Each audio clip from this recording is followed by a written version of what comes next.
मैं डॉक्टर अजीज़ खान, कार्डियोलॉजिस्ट नागपुर। मैं last 35 years से नागपुर में प्रैक्टिस कर रहा हूँ। हम लोग के देखे कि हार्ट अटैक की बीमारियाँ हमारे इंडिया में बहुत ज़्यादा बढ़ रही है।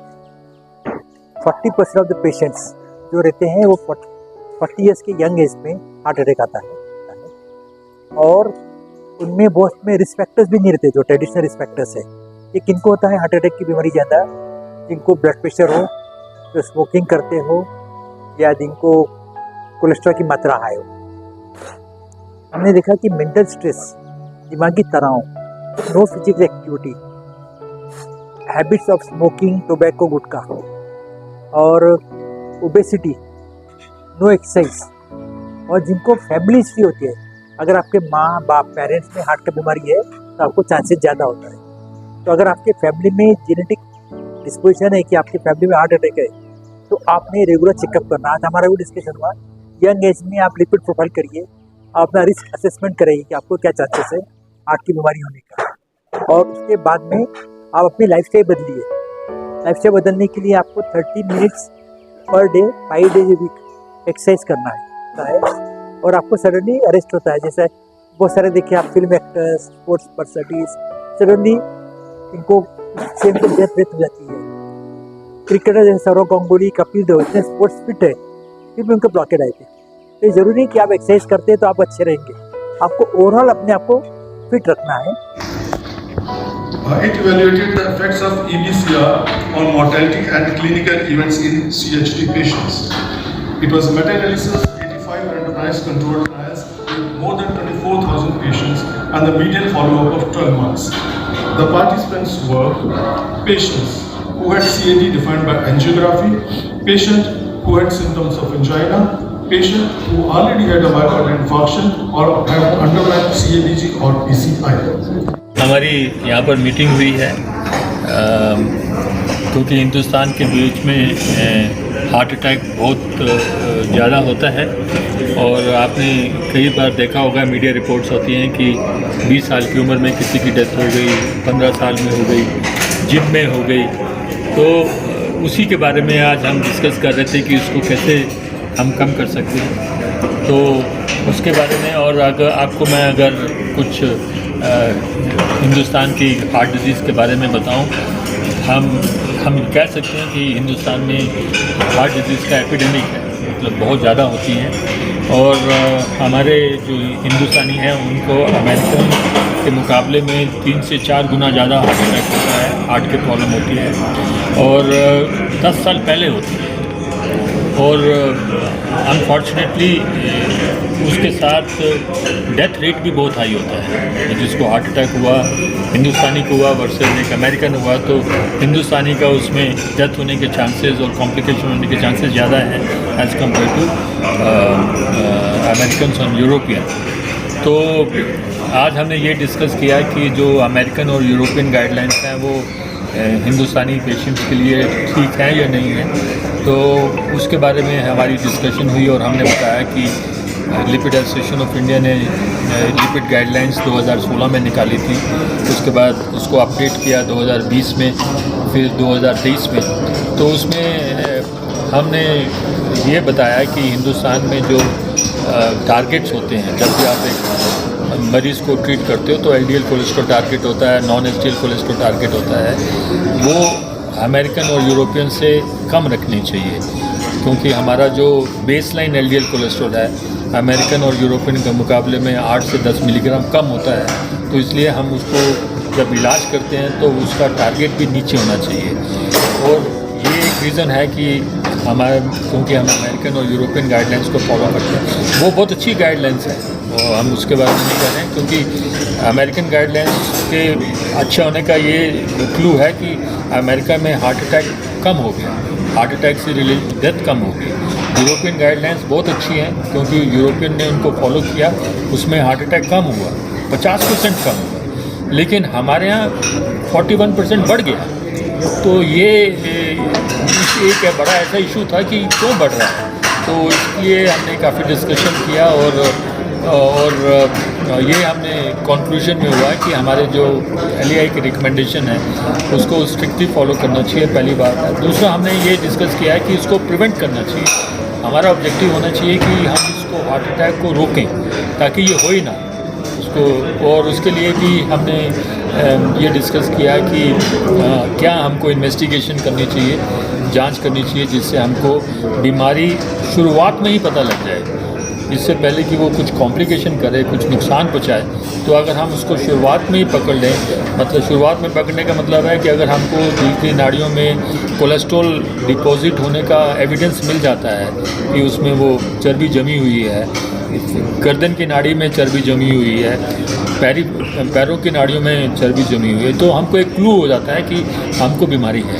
और आपको ये बता दूं कि अगर ये ब्रेन की नाड़ियों में अगर चर्बी होती है तो हार्ट की नाड़ियों में भी चर्बी होने की गुंजाइश बहुत ज़्यादा होती है, क्योंकि नाड़ियाँ तो एक ही है ना, और वही खून बह रहा है, वही कोलेस्ट्रॉल सब जगह जा रहा है। अगर वो एक जगह में नुकसान करेगा तो दूसरी जगह में भी नुकसान करेगा। तो इसलिए हमने ये डिस्कस किया है कि अगर आप किसी भी नाड़ी के बीच में कोलेस्ट्रॉल डिपॉजिट मिलता है आपको, तो आपने उसको बहुत एग्रेसिवली ट्रीट करना है और उसको LDL कोलेस्ट्रॉल को 50 से नीचे रखना है।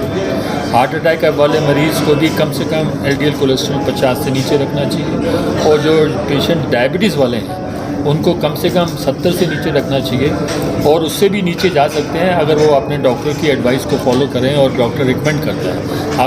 अपने से नहीं, डॉक्टर की एडवाइस से उनको ये करना चाहिए, डॉक्टर के सुपरविजन में करना चाहिए। और फिर हमने एक चीज़ और डिस्कस की, क्योंकि आज तक हम लोग LDL cholesterol, non HDL cholesterol और ApoB को ही समझते थे कि यही बीमारी करते हैं। तो एक चौथा लिपिड का भी एक मॉलिक्यूल है जिसको हम लाइपोप्रोटीन स्मॉल a कहते हैं, जो कि जेनेटिकली कंट्रोल होता है, उसका खाने पीने से कोई ताल्लुक़ नहीं होता, उससे वो बढ़ता नहीं है, और एक्सरसाइज से कम नहीं होता, और डाइट को रिस्ट्रिक्ट करने से कम नहीं होता। वो जितना 5 साल की उम्र में हो जाता है तो प्रैक्टिकली उतना ही रहता है, थोड़ा सा 5-10% में वेरिएशन हो सकता है, उससे ज़्यादा वेरिएशन नहीं हो सकता। उसकी भी असेसमेंट ये देखा गया है कि वो भी हिंदुस्तानी पॉपुलेशन में 25 से 30% पॉपुलेशन में बड़ा मिलता है, हायर वैल्यू मिलती है। तो उसको भी हमें कम से कम 18 साल में ब्लड टेस्ट के थ्रू देख लेना चाहिए कि वो बड़ा हुआ है या नहीं हुआ, क्योंकि अगर वो बड़ा हुआ मिले तो हमको 18 साल की उम्र और 20 साल की उम्र से ही प्रिकॉशन ले लेने चाहिए, ताकि आगे जाके वो हार्ट अटैक ना करे। और देखिए, हर आदमी का ऑब्जेक्टिव होता है कि उसकी उम्र लंबी हो, उसके बच्चे की उम्र लंबी हो।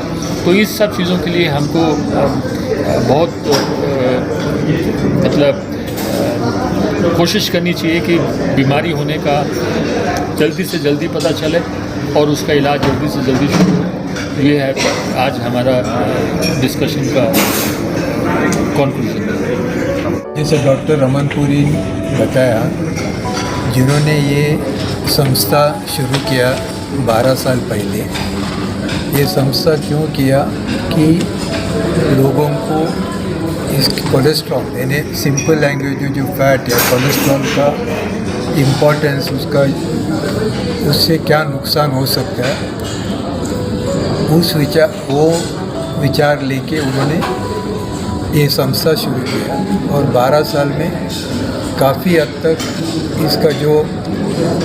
इसका जो एम ऑब्जेक्टिव है उसमें क्रिएट करने में उसको काफ़ी काम किया है उन्होंने। आज का दिन जो हम यहाँ मिले, ये जो मीटिंग ऑर्गेनाइज किया मेनली कि हमारे जो डॉक्टर्स हैं उनको इन्फॉर्मेशन जो इसके बारे में माहिती देने के लिए, जैसे कि आजकल यानी अभी 2024 में कोलेस्ट्रॉल का ट्रीटमेंट कैसा होता है, कैसा करना चाहिए, कि मेन प्रॉब्लम ये बीमारी में कि ये बीमारी अपने को जब अटैक आ जाएगा तभी वक्त नहीं मिलता है। जैसे डॉक्टर रमनपुरी बोला कि सडनली जिम में एक्सरसाइज करते इंसान गुजर जाता है, या नींद में गुजर जाता है, या थोड़ा छाती दर्द हुआ और गुजर जाता है, यानी कि अपने को वक्त मिलता नहीं, लेकिन बीमारी चलते रहता है। काफ़ी मरीजों को ये मालूम नहीं है कि बीमारी है क्या है, तो कैसे पता लगना चाहिए, खून का चेकअप करेंगे तो कोलेस्ट्रॉल लेवल कितना है मालूम पड़ेगा, वैसे ब्लड प्रेशर चेक करेंगे तो मालूम पड़ेगी, डायबिटीज़ एक खून का चेक करेंगे तो मालूम पड़ेगी। ये 2-3 चीज़ हम लोग बहुत छोटे उम्र से करेंगे तो अच्छा है। जैसे समझो अगर अपने को कोलेस्ट्रॉल का बीमारी 20 साल या 25 साल में है, लेकिन अपने को मालूम नहीं है, हम सोचते हैं हमको कोई तकलीफ़ नहीं है, तो कैसा होगा।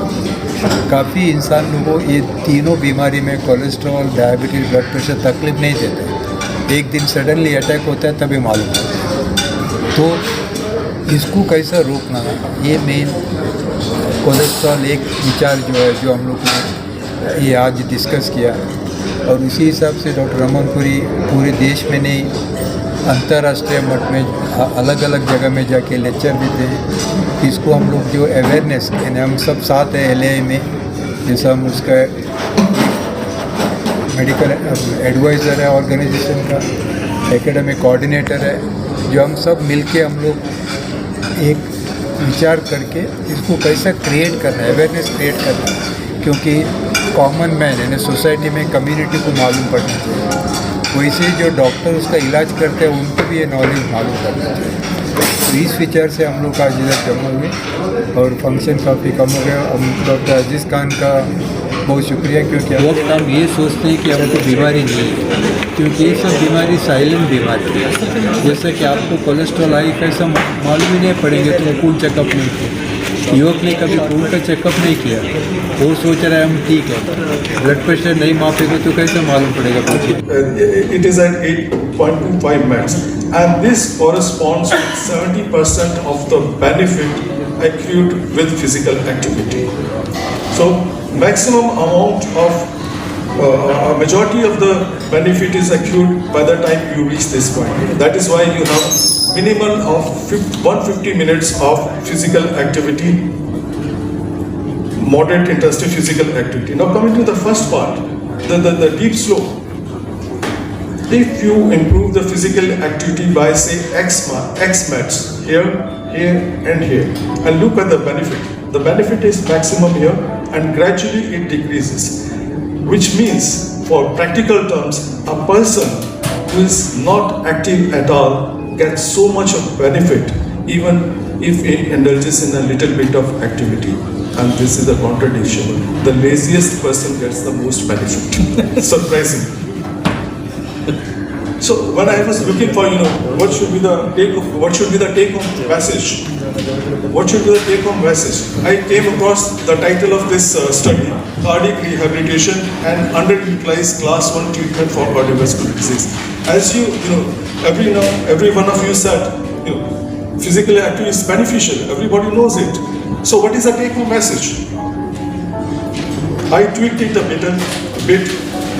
The take-home message is very simple. Physical activity and underutilized intervention for primary and secondary prevention of cardiac disease. We have to promote it. We all know it is beneficial, but somehow or the other we are not able to promote it. I think he wrote this couplet just because of this. क्यों न फिरदौस में दो जग को मिला दे या रब, सैर के वास्ते थोड़ी सी जगह और सही, so that he can walk more. And I believe persons who are in Nagpur, they do not need to merge heaven with hell.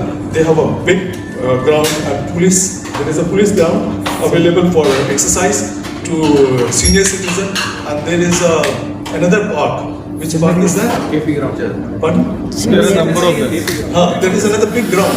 So we need not merge anything. Thank you very much for your patience in it. जय देशमुख, मी senior physician आहे नागपूरमध्ये आणि मी heart अटॅकचे patient, blood प्रेशरचे, डायबिटीसचे patient, पॅरालिसिसचे patient हे रोजच्या रोज बघत असतो. आजचा इथे जो कॉन्फरन्स आहे त्याच्यामध्ये कोलेस्ट्रॉलचं महत्त्व याच्याबद्दल सगळ्यांना सांगण्यात आलं. त्याच्यामधले मुख्य मुद्दे असे होते की कोलेस्ट्रॉलचे लेवल तुम्ही वर्ष 15 ते 20 वर्ष झाले की त्यामध्ये एकदा तरी टेस्ट केली पाहिजे. या कोलेस्ट्रॉल लेवल्समध्ये HDL cholesterol, LDL cholesterol, lipoprotein हे लेवल्स त्याचा आपण त्याचा उपयोग करून घेतला पाहिजे. भारतामधले जे रुग्ण आहेत त्यांना हार्ट अटॅकचं प्रमाण पाश्चिमात्य देशांपेक्षा 10 वर्षांनी आधी येते. आपले कोलेस्ट्रॉल व्हॅल्यूज पाश्चिमात्य देशांपेक्षा जास्त आहे आणि आपल्याला जो रोग होतो हृदयाचा हा पाश्चिमात्य रोगांपेक्षा जास्त प्रमाणात. त्यामुळे आपल्याकडे ॲग्रेसिव्हली हे कोलेस्ट्रॉलचे लेवल्स चेक करून त्याची ट्रीटमेंट करण्यात यायला पाहिजे.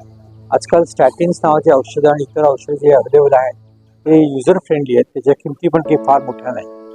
कोलेस्ट्रॉल लेवल जर तुमचे 160च्या वर असेल LDL कोलेस्ट्रॉल, त्याच्यावर ताबडतोब उपाय करणं आवश्यक आहे.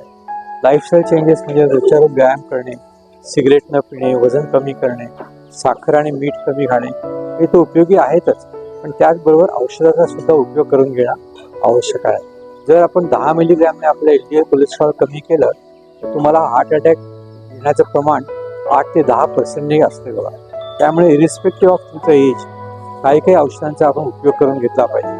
आणि जेवढं तुम्ही LDL कोलेस्ट्रॉल कमी ठेवाल तेवढं तुमचं हार्ट अटॅकचं प्रमाण कमी होऊ शकतं.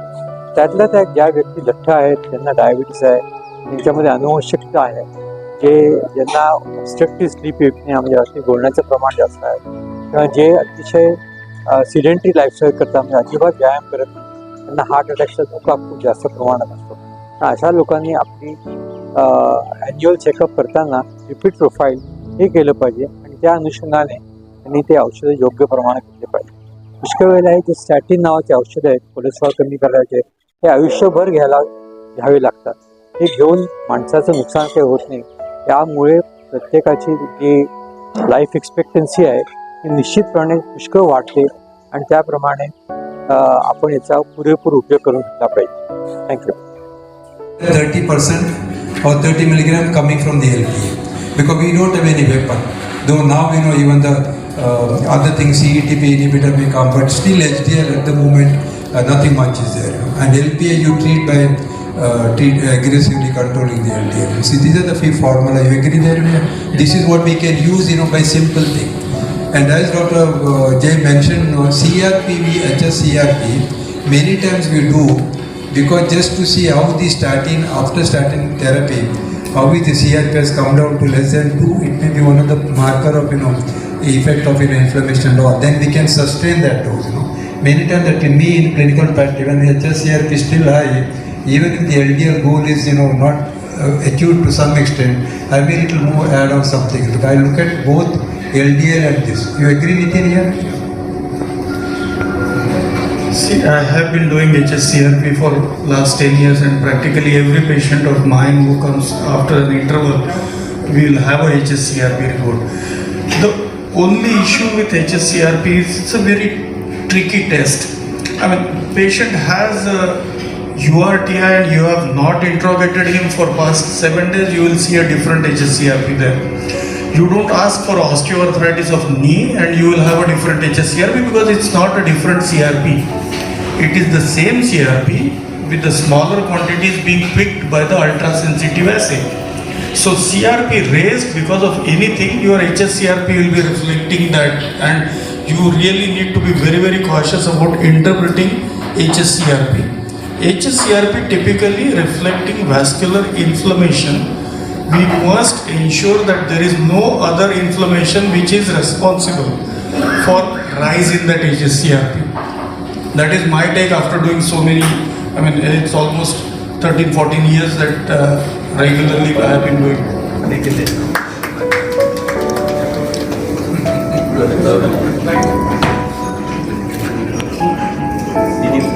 नितीन देशपांडे.